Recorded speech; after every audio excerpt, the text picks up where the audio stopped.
back to Gray Squadron Gaming. We have another exciting unboxing for you today.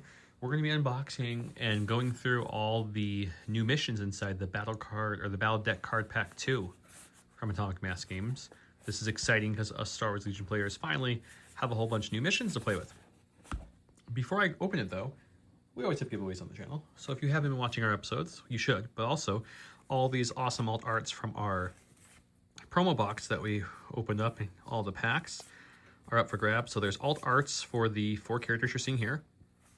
And they all have a version of, this is spot gloss I call it, where it's just her name and this area, her stats that are shiny and the rest isn't. This is fully foil where everything's shiny.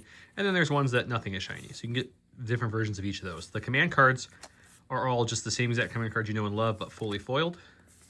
Except for this one is the only exclusive one. And it comes in regular, spot gloss, foil, and foil with this gold hand embossment from his symbol. And this one seems to be the chase. There's only one in all the booster packs combined. So if you're interested in all these, go ahead and comment down below to get entered. Listen for that keyword to get double entries, but there's a ton of them and they're awesome. Okay, let's get cracking. Okay, let's use my handy dandy knife here. Here we go. Here we go.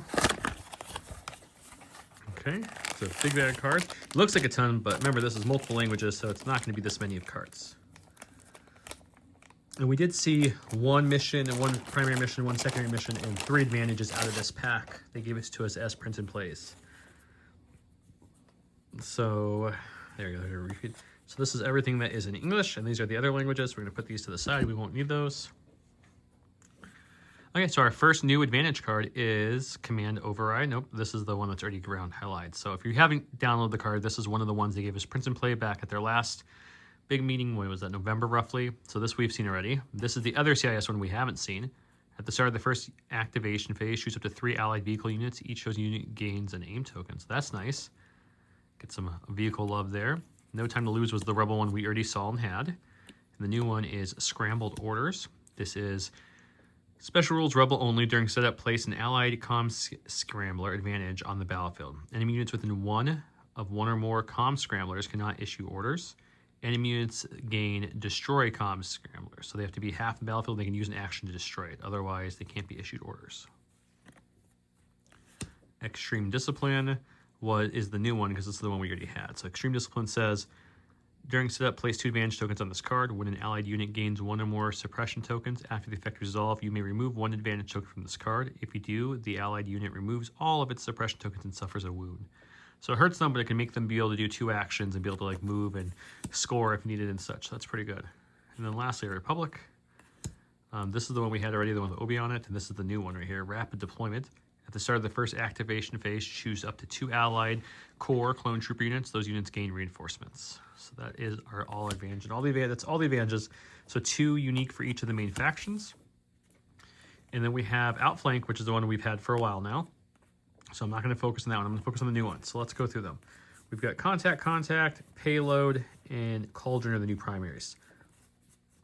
We're going to go through these last, I think. They're going to be the most in-depth. So let's go through the secondaries, which there are 4. Failed Negotiations, Supply 1, Retrieve the Data, and Align the Relay. Supply Run is the one from the Prince and Play, so I'm going to put that one to the side because we've already seen this one quite a few times on the channel. Retrieve the Data. Place a data core asset in the center of the battlefield, even if there's already an objective token there. Then starting with the blue player, each player places 2 data cores assets in the contested territory, not within 2 of each edge of the battlefield and not within 1 of another core. Starting in the second round during the end phase, players score 1 VP for each data core they are securing that has 2 or more suppression tokens on it. After scoring VPs, if a player is securing a data core with 2 or more suppression tokens, remove that core from the game. And then each unit gains the action Data Recovery. You place a suppression token on it. And I kind of mentioned this in one of our Valor reports that are coming up. We played these. It kind of reminds you of the VAPs a little bit. I know you're not damaging and healing, but you have to take your actions to put tokens on it. Once there's enough tokens on it, you score. So it has some vibes from that. Different, but it has some vibes from that. Next, we have Align the Relay, another secondary. This one is place comms relay asset in the center of the battlefield, even if there's already a token there. Then starting with the blue player, each player places 2 comm relays within 3 of the long edges, not within 1 of the short edges of the battlefield, not within 1 of another relay. So got to put it kind of on the wings a little bit there. Starting in the second round during the end phase, players score 1 VP if they control 2 or more comms relays and 1 additional VP if they control 4 or more comms relay.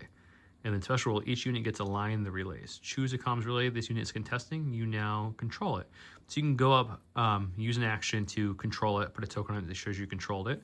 A comms relay is controlled by a player, is controlled by the player until another player controls it. So what I'm saying, go up there, put a token on it. If there's no hope for his enemy to get back there, you can run off that unit and go do something else, and you can still count as scoring it because you already marked your control on it. So this one's fun. This one has a lot of possibilities. I like this one. Failed negotiations. This is essentially hostage exchange, but modernized. So this one we have place and exchange POI in the center of the battlefield, even if there's already an objective token there. And then starting with the blue player, each player chooses one core or special force unit. Each unit gains an allied prisoner asset token. Starting in the second round, during the end phase, players score 1 VP for each unit they control, holding one or more prisoners that is within one of the exchange. The exchange is in the middle, it doesn't move. And the nice is you just have to be within one of the middle points. So it's a nice big bubble compared to the usual half. Special rule, a unit that has one or more prisoners increases its courage by 1. At the start of the first activation, units holding this one or more prisoner tokens gain on incognito until the end of the round. Additionally, cores and special forces gain an action claim the prisoner. So this is pretty much hostage exchange, but instead of starting from the middle and running to the edges, you're starting back on your edges like normal and advancing towards the middle, so that way someone's not just hiding the whole game, which is nice. And you don't have to lower your speed or anything like that, but you do have different ways to score by just staying within one of that and keeping the prisoner and your unit alive. And by the prisoner, I mean the unit that's holding the prisoner. So that's great. So these are some great new secondaries. They're going to spice up, add a lot of flavor to the Star Wars Legion atmosphere. Looking forward to these very much. Okay, let's go with the missions now. So we have Contact. Contact is place 5 listening POIs as shown on the map below. So here they are, 1, 2, 3, 4, 5. Special rule, units contesting one or more listening posts have precise 1. That's fun. Starting in the second round, during each end phase, players score 1 VP for each listening post they secure in any allied or contested territory. So if you're a red player, it'd be this one, and this one. These 4 are your allied or contested territory because there's 1 in each allied territory. And then you secure 2 VPs for each listening post they secure in enemy territory. So again, if you're a red player, all these are ally, this is ally, these 3 are contested, and this is the enemy one.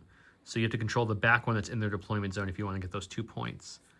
So this is really fun because as you see, there's this huge deployment zone here. So you still have to move in from the edges, but if you have prepared positions or infiltrate, you can pop over here. You can pop up here and infiltrate anytime you want. Prepared positions, you'd have to be placed there early, so you got to just make sure that it's, good cover so you don't just die. But this one has a lot of very interesting possibilities.